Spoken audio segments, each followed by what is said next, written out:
Hi everyone, this is my video book card for Enrique's Journey by Sonia and Nazario.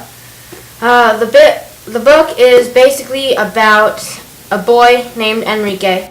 When he's about 5 years old, his mother leaves him in Honduras to go to America to get a job and send money back home so Enrique and his sister can continue school. She says she'll come back soon, but she ends up being gone for 11 years. So Enrique goes to find her, and like many immigrants, he rides on the top of trains to get her, is beaten, is starving and dirty and scared, and he's trying to make his way to America to find his mom. Now this is a true story, and it is written incredibly well. I really liked it. And it was just, the story was so well told. It captured the emotion of the characters, Enrique, and everybody else. This is a true story, and the author interviewed so many people, and you can tell it's so, everything is true, and the author cared so much about it. And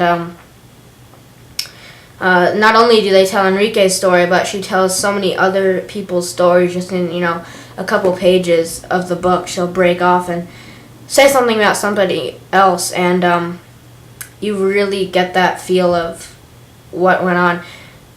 And so my rating in this book is probably about a 9 out of 10. It was a tiny bit slow in some parts, but not really. It was very good.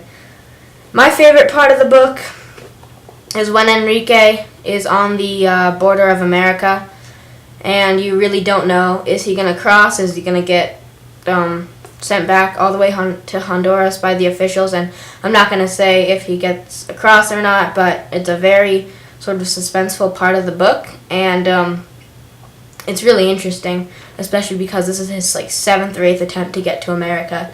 He's been sent back every time.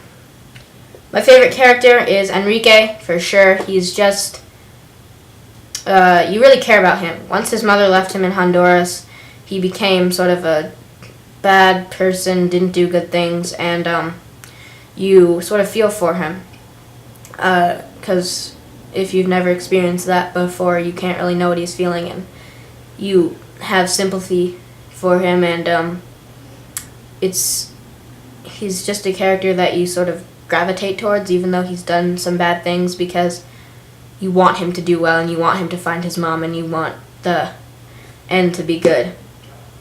One thing the author did very well is made you really love every good character in that book, and made you hate all the bad characters. And I think that's really important for a story, especially a true story, because she's trying to capture the emotion that Enrique is good and the officials sort of sending him back are bad. And she really does that and makes you feel like that. And so she definitely did that really well. One thing she could have done a little bit better is I think she sidetracked from Enrique a tiny bit too much. Like, a little bit is okay, but sometimes it goes over, and you just want to get back to the story. But if you're looking about reading this, this is definitely not something that should hold you back from reading it. It's really not. It's a smaller part of the book, but I would have preferred it to be a little different. But don't let that stop you from reading this. I would definitely recommend this to you. It's an incredible book. It is so touching, really. It captures you. Everything is written so well. The author cares so much about it, and especially because it's a true story, you really feel for these people, and you learn a lot too. So it's sort of one of those books where you end up learning without realizing you're doing it, and I really like that, because you're intrigued and you still like the book. So overall, it's a fantastic book. I highly recommend it. I do have to say, there's a lot of accounts of violence in this, so if you are a person who doesn't like to hear about true stories of violence, especially with kids being hurt, I wouldn't recommend this to you, because there's a lot of that. But if you're willing to bear this and understand what really goes on in the world and learn more about it, then it's a great book. So overall, I definitely recommend Enrique's Journey by Sonia Nazario. It's a fantastic book. Everything's great about it. and thanks for watching.